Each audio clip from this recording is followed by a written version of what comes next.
ఒకేసారి 3-4 గంటలు కంటిన్యూస్ గా కూర్చొని ధ్యానం చేస్తూ ఉంటే, అంటే ప్రతిరోజు 3 to 4 hours ధ్యానం చేయాలన్నమాట. ఒకే సిట్టింగ్ లో కంటిన్యూస్ గా, ఒకసారి 1 hour మళ్ళీ 1 hour మళ్ళీ 1 hour అలా కాదు. ఒకసారి కూర్చుంటే 3-4 hours కూర్చోవాలి. అది ప్రాక్టీస్ చేయాలన్నమాట. ఆ విధంగా చేయటం, అలాగ మనం గనక చేయటం ప్రారంభిస్తే, ప్రతిరోజు అలా చేయగలిగితే అప్పుడు సమాధి వస్తుంది అని చెప్పారనమాట.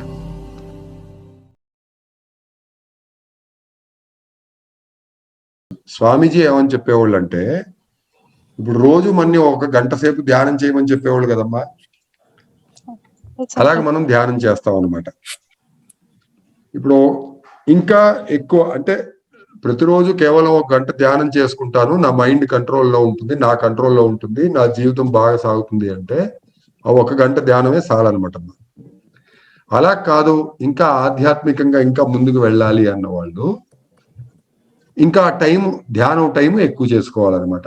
రోజు ధ్యానం చేసే టైం ఎక్కువ చేసుకోవాలి. తర్వాత స్వామీజీ ఏమని చెప్పారంటే, ఒకేసారి 3-4 గంటలు కంటిన్యూస్ గా కూర్చొని ధ్యానం చేస్తూ ఉంటే, అంటే ప్రతిరోజు 3 to 4 hours ధ్యానం చేయాలన్నమాట. ఒకే సిట్టింగ్ లో కంటిన్యూస్ గా, ఒకసారి 1 hour మళ్ళీ 1 hour మళ్ళీ 1 hour అలా కాదు. ఒకసారి కూర్చుంటే 3-4 hours కూర్చోవాలన్నమాట. అది ప్రాక్టీస్ చేయాలన్నమాట. ఆ విధంగా చేయటం, అలాగ మనం గనక చేయటం ప్రారంభిస్తే, ప్రతిరోజు అలా చేయగలిగితే అప్పుడు సమాధి వస్తుంది అని చెప్పారనమాట. ఆ సమాధి రావటం మన చేతిలో ఉంటుందమ్మా, అది గురువు గారి చేతిలో ఉంటుంది, భగవంతుడి చేతిలో ఉంటుంది అనమాట. అప్పుడు సమాధి వస్తుంది అని చెప్పేవాళ్ళు అనమాట. అయితే ఇప్పుడు ధ్యానానికి సమాధికి డిఫరెన్స్ ఏంటి అని అడిగారు మీరు. అదేంటంటే అమ్మా, ఇప్పుడు ధ్యానంలో ఉన్నంతసేపు చుట్టూ ఏం జరుగుతుంది అన్నది మనకు తెలుస్తూ ఉంటుంది. కళ్ళు మూసుకొని ఉంటాము, దృష్టి భృకుటి మీదే పెట్టుకొని ఉంటాము, సైలెంట్ గా కూర్చొని ఉంటాము కదలకుండా, అవునా? అయితే చుట్టూ ఏం జరుగుతుంది అనేది శబ్దం వల్ల కానీ, లేదా నేను ఎక్కడున్నానని, నేను ధ్యానం చేస్తున్నానని అనే ఒక జ్ఞానం మనలో ఉంటుంది అనమాట. నేను కళ్ళు మూసుకొని ఉన్నాను, నేను ధ్యానం చేస్తున్నాను అని. నాకు తెలిసి సమాధిలో ఏమవుతుందంటే ఇంకా ఆ జ్ఞానం కూడా ఉండదన్నమాట. ఓకే, సో దీని గురించి ఒక చిన్న వీడియో కూడా ఉంది.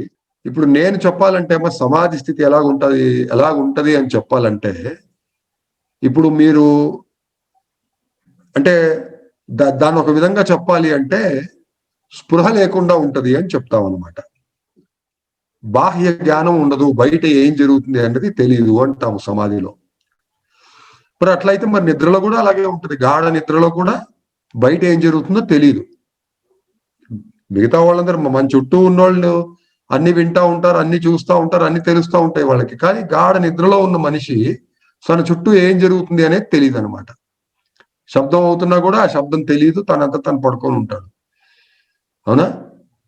కానీ మరి అయితే ఈ గాఢ నిద్రకి సమాధికి డిఫరెన్స్ ఏముంటుంది అని అడిగితే, అంటే అప్పుడు మనకి కొంచెం క్లారిటీ వస్తుంది అనమాట. ఈ డీప్ స్లీప్ కిను సమాధికి డిఫరెన్స్ ఏముంటుంది అంటే, మంచి డీప్ స్లీప్ లో కూడా ఉన్నప్పుడు అమ్మా, మీరు గనక అలా పడుకొని ఉన్నారనుకోండి, అప్పుడు మిమ్మల్ని ఎవరన్నా రంజని అని పిలిస్తే, అంటే మీ పేరుతోటి మీ దగ్గర నించొని మిమ్మల్ని గట్టిగా పిలిస్తే, ఒకసారి కాకపోయినా 3-4 సార్లు పిలిస్తే మీకు మెలకువ అవుతుంది అనమాట. మళ్ళీ నెమ్మదిగా మీరు నిద్రలోంచి లెగిసి వేకువ స్టేట్ కి మీరు వస్తారు. You will come back to the wake up state from the deep sleep if you are called by your name. అర్థమవుతుంది కదండి? అంటే ఏంటి, డీప్ స్లీప్ లో కూడా అంత మాత్రం మన సబ్ కాన్షియస్ మెయింటైన్ అవుతూ ఉంటుంది అనమాట. పూర్తిగా కాన్షియస్నెస్ లేకుండా అయిపోవు, అవునా? ఎంత అంటే వేరే శబ్దాలన్నీ మనం గుర్తుపట్టం, కానీ మన పేరుతో మనం మనల్ని పిలిచినప్పుడు అప్పుడు మళ్ళీ మెలకువ స్థితికి వచ్చే, అంటే డీప్ స్లీప్ నుంచి బయటకు వచ్చి మెలకులోకి వచ్చే ఒక సిచ్యువేషన్ ఉంటుంది అనమాట, అవునా? అంటే స్పృహ కోల్పోయాం అనుకున్నా కూడా పూర్తి 100% స్పృహ పోదనమాట.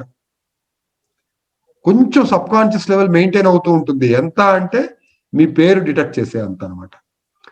అదే ఇప్పుడు మీ పేరు కాకుండా, అంటే రంజని అని పిలవకుండా వేరే ఏ పేరుతో పిలిచాను అనుకోండి, జగదీష్ అనో, శోభ అనో, బాలు అనో, అది ఎన్నిసార్లు పిలిచినా మీకు మెలకువ కాదనమాట. గట్టిగా పిలిచినా మీకు మెలకువ కాదు డీప్ స్లీప్ లో ఉంటే. కానీ మీ పేరుతో పిలిస్తే మీకు మెలకువ అయిపోతుంది అనమాట.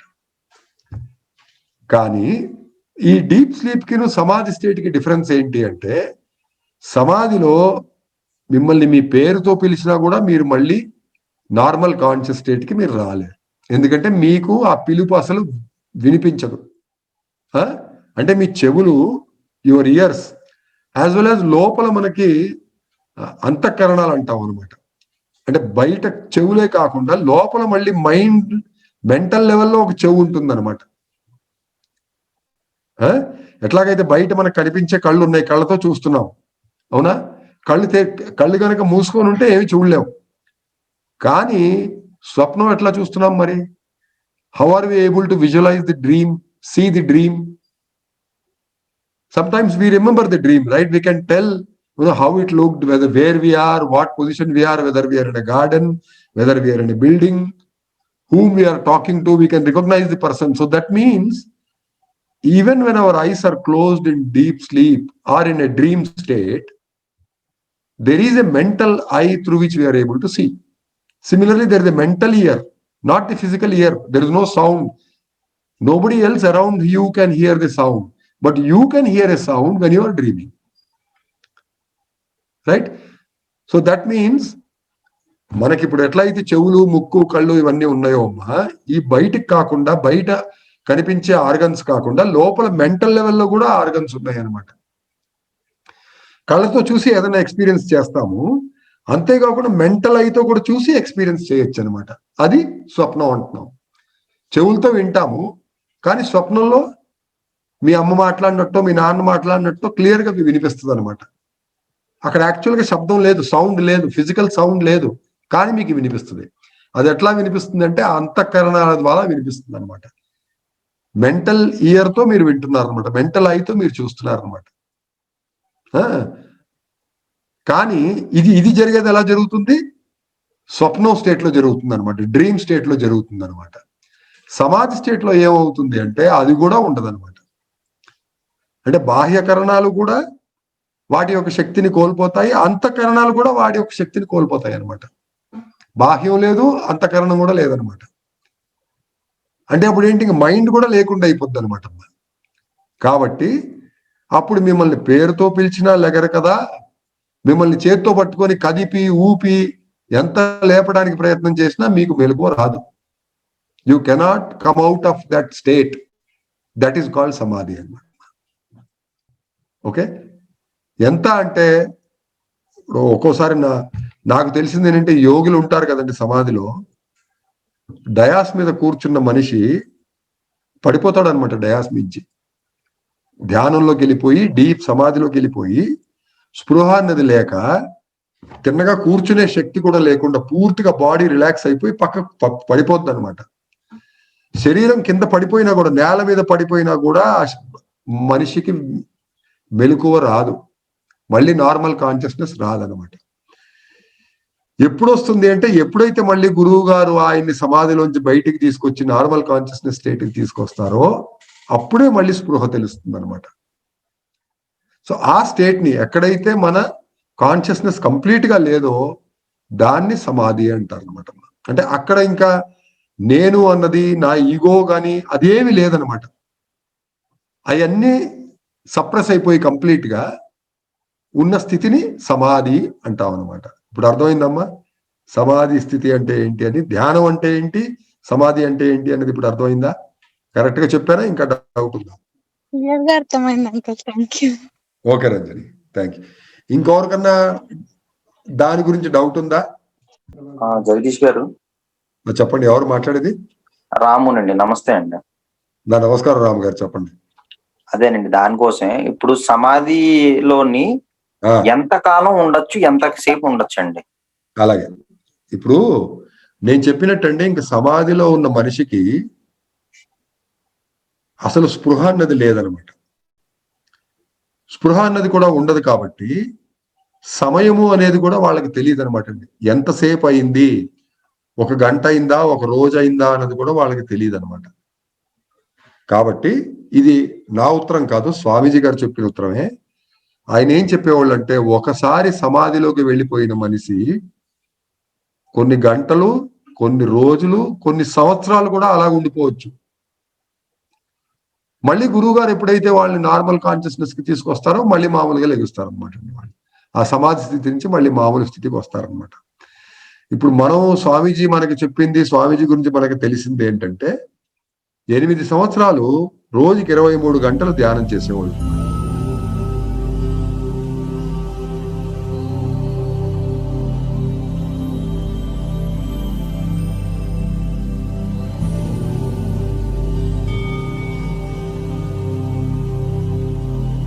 ఆ 23 గంటలు కూడా ప్రతిరోజు కూడా స్వామీజీ సమాధిలోనే ఉండిపోయేవాళ్ళు అనమాట. మధ్యరాత్రి ఓం అని చెప్పి సౌండ్ వచ్చేదంట. అందరికి వినిపించేది అనమాట ఆ సౌండ్. అంటే ఆయన ఓం అని చెప్పి ఆయన నుంచే సౌండ్ వచ్చేదన్నమాట. ఆ సౌండ్ వచ్చాక ఆయనకి మెలకు అయ్యేదంట. అంటే సమాధి నుంచి బయటకు వచ్చేవాళ్ళు అనమాట రాత్రి 12 గంటలకి. అలాగ బయటకు వచ్చాక అప్పుడు కాలువలోకో లేకపోతే బావిలోకో దిగి, లేదా బావిలో నీళ్లు తోడుకొని ఆ నీళ్లతోటి స్నానం చేసేవాళ్ళు అనమాట. అయితే కాలువలో స్నానం చేసేవాళ్ళు, లేదా బావిలో నీళ్లు తోడుకొని నీళ్లతోటి స్నానం చేసేసి మళ్ళీ వచ్చి కౌపీనం మార్చుకొని మళ్ళీ వచ్చి కూర్చునేవాళ్ళు అనమాట. తడి కౌపీనం తీసేసి, తడిసిపోయిన కౌపీనం తీసేసి పొడిగా ఉన్న కౌపీనం ధరించి మళ్ళీ వచ్చి అదే జాగాలో ఎక్కడైతే తన ఆసనం మీద కూర్చొని తపస్సు చేశారో అక్కడ కూర్చునేవాళ్ళు అనమాట. అప్పుడు పక్కన ఏమన్నా పాలు ఉంటే పాలు తాగేవాళ్ళు, నీళ్లు కాలువలో నీళ్లు కానీ బావిలో నీళ్లు కానీ కడుపు నిండా నీళ్లు తాగేవాళ్ళు అనమాట. తర్వాత వాళ్ళ అమ్మగారు అక్కడ ఒక గ్లాస్ పాలు ఏమన్నా పెడితే ఆ పాలు తాగేవాళ్ళు అనమాట. తాగేసేసి అలా కూర్చునేవాళ్ళంట. దగ్గర ఒక గంట ఆయనకి రెస్ట్ సిక్కేదంట. ఒక గంట అయ్యేసరికి మళ్ళీ ఓం అని చెప్పి సౌండ్ వచ్చేసేదంట ఆటోమేటిక్ గా. వచ్చేసి కళ్ళు మూసుకుపోయి ఆటోమేటిక్ గా మళ్ళీ సమాధిలోకి వెళ్ళిపోయేవాళ్ళు అంటుంది. ఇది మామూలుగా జరిగిన పరిస్థితి ఇదనమాట, కార్యక్రమం అనమాట. ఎంత 8 సంవత్సరాలు ఇలా జరిగిందనమాట. 1949 నుంచి 1957 వరకు 8 సంవత్సరాలు ఇలా జరిగిందనమాట. అయితే అందులో అదే కాకుండా దాని తర్వాత 4 సంవత్సరాల్లో కూడా కొన్నిసార్లు స్వామీజీ గారు కొన్ని రోజులు అలాగ సమాధిలోనే ఉండిపోయేవాళ్ళండి. ఇంకా మళ్ళీ లేకుండా, స్నానం చేయకుండా, పాలు నీళ్లు ఏమీ తాకుండా అలాగ ఉండిపోయేవాళ్ళంట. ఒక్కొక్కసారి పూర్తిగా ఒక నెల్లాళ్ళు కూడా అలాగే సమాధిలో ఉండిపోయేవాళ్ళు అంటండి. అందుకని దాని గురించి అడిగారు అనమాట స్వామీజీని. అడిగితే అప్పుడు స్వామీజీ ఏమని చెప్పారంటే, కొన్ని రోజులు ఉండొచ్చు, కొన్ని నెలలు ఉండొచ్చు, కొన్ని సంవత్సరాలు కూడా అలాగ ఉండిపోవచ్చు సమాధిలోను. మళ్ళీ గురువు గారు లేపినప్పుడే నార్మల్కి వస్తారు అని చెప్పారనమాట. అయితే ఇప్పుడు మీరు అడిగిన ప్రశ్న ఏంటంటే, ఆ మనిషికి దాని యొక్క స్పృహ కూడా ఉండదన్నమాట. ఎన్ని రోజులు కూర్చున్నాను, ఎన్ని గంటలు కూర్చున్నాను, ఎన్ని సంవత్సరాలు కూర్చున్నాను ఆయనకు కూడా తెలియదు. తెలిసాక చూసుకొని, చుట్టూ చూసుకొని, తన పరిస్థితి చూసుకొని తను ఏదో ఊహించుకోవాలన్నమాట. ఓహో, అంటే ఇన్ని సంవత్సరాలు నేను సమాధిలో ఉండిపోయాను అనమాట అని తను అనుకోవాలి. కానీ సమాధిలో ఉన్నప్పుడు సమాధిలో ఉన్నానని తెలియదు, ఎన్ని రోజులు ఎంతసేపు సమాధిలో ఉన్నానన్నది కూడా ఆయనకు తెలియదు అనమాట. అంటే గురువు గారు మెలకు తీసుకొని రావడం అన్నారు కదండి, అది నాకు అర్థం కాలేదండి. ఇప్పుడు మన్ని సమాధికి తీసుకెళ్లేది కూడా గురువు గారేనండి. అంటే ఆ స్థితి వచ్చేటట్టుగా చేసేది కూడా గురువు గారే అనమాట. సో మళ్ళీ మనని బాహ్య స్పృహకి తీసుకొచ్చేది కూడా మళ్ళీ గురువు గారే అనమాట. మీకు అర్థమవుతుంది? అంటే ఇప్పుడు అది అర్థం కావాలంటే ఇంకో మాట చెప్తాను. మీరు పూనకం అనేది మీరు చూసారా? కొంతమంది భక్తులు పూనకంలో ఉండటం చూసారా మీరు? అవును, చూశాను. చూశారు కదండి. ఇప్పుడు దానిని భావ సమాధి అంటారు సంస్కృతంలో. అంటే ఏంటి? అది కూడా ఒక సమాధే, కానీ దాన్నేమో భావ సమాధి అంటా ఉన్నాను. ఇప్పుడు దాకా నేను చెప్పింది ఏంటంటే అది ధ్యాన సమాధి అన్నమాట. అంటే ఏంటి? సమాధి స్థితికి వెళ్ళటానికి 2 మార్గాలు ఉన్నాయన్నమాట. ఒకటేమో ధ్యానం చేసి ధ్యానంలో సమాధికి వెళ్ళటం, అది కూడా మళ్ళీ గురువు గారి అనుగ్రహం ద్వారానే. రెండోది ఏంటి? మన ప్రమేయం లేకుండా గురువు గారే మన్ని సమాధి స్థితిలోకి తీసుకెళ్ళిపోవటం అన్నమాట, సమాధిలో పెట్టేయటం అన్నమాట మన్ని. ఏమండి? మరి దాన్ని భావ సమాధి ఎందుకన్నారు అంటే అది ధ్యాన సమాధి కాదు, అది భావ సమాధి అన్నమాట. అంటే ఏంటంటే ఏ భక్తుడైతే నిజంగా పూనకంలో ఉన్నారో, భావ సమాధిలో ఉన్నారో, ఆ భక్తుడి యొక్క సూక్ష్మ శరీరం కూడా సమాధి స్థితిలోనే ఉంటుందన్నమాట.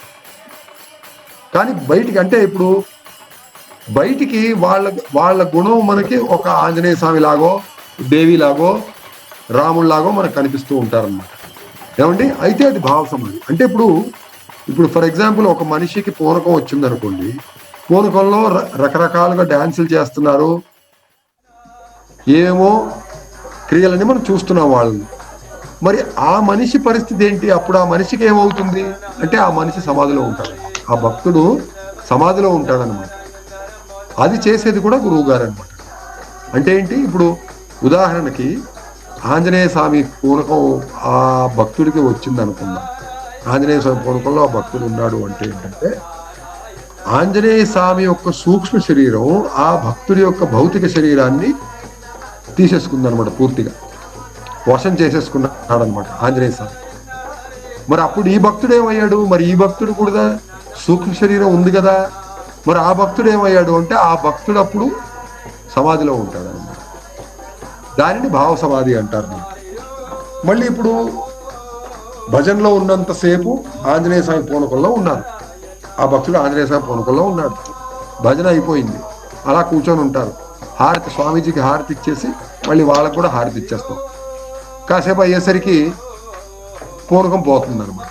మళ్ళీ మామూలు మనుషులాగే లెగిసి వాళ్ళు ఎలా ఉన్నారో అలా ఉండిపోతారు. అప్పుడు దాకా చెట్లు ఎక్కటం, డాన్స్ చేయటం, ఆంజనేయ స్వామి లాగా భజన చేయటం, ఇవన్నీ చేస్తూ ఉంటారు.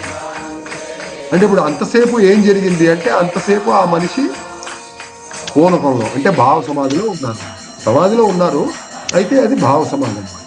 ధ్యానం చేసి ధ్యాన సాధన చేసి సమాధిలోకి వెళ్ళటం కాదు, గురువు గారి ఆశీర్వాదం వలన, కృప వలన వాళ్ళు సమాధిలో ఉండటం, వేరే భగవంతుడు, వేరే దేవుడి యొక్క సూక్ష్మ రూపాలు వాళ్ళ భౌతిక శరీరాన్ని వశపరుచుకొని వాళ్ళ లక్షణాలు ఆ భక్తుల్లో మనకి చూపించడం అన్నమాట. అది భావ సమాధి.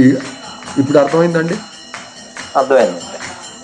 అంటే ఏ యోగులకైతే ఆ శక్తి ఉందో సూక్ష్మ రూపంలో వచ్చి ఒక భక్తురాలి యొక్క భౌతిక శరీరాన్ని వాళ్ళు వశపరుచుకొని ఆ భక్తుణ్ణి, ఆ భక్తురాల్ని భావ సమాధిలో పెట్టగలిగే శక్తి ఉందో వాళ్ళు అది చేయగలరు అన్నమాట. యోగులు ఉన్నారు, రాముడు, కృష్ణుడు, అమ్మగారు పార్వతీదేవి, వీళ్ళందరూ కూడా అలాగే చేయొచ్చు అన్నమాట. దేవుళ్ళందరికీ కూడా అలా చేసే శక్తి ఉంటుంది. సో మన సాధన అనేది లేకుండా డైరెక్ట్గా ఒక క్షణంలో మనల్ని వాళ్ళు సమాధిలో పెట్టగలరు అనమాట. కానీ అది భావ సమాధి. అలా కాకుండా ఈ మనిషి కృషి చేసి, సాధన చేసి, ధ్యానం చేసి, ఈ ధ్యానం ద్వారా సమాధి స్థితికి వెళ్ళటం, అది ధ్యాన సమాధి. ఇప్పుడు అర్థమైందా రాము గారు? అర్థమైందండి. ఓకే రాము గారు, ఓకే, థ్యాంక్స్ అండి. వెల్కమ్.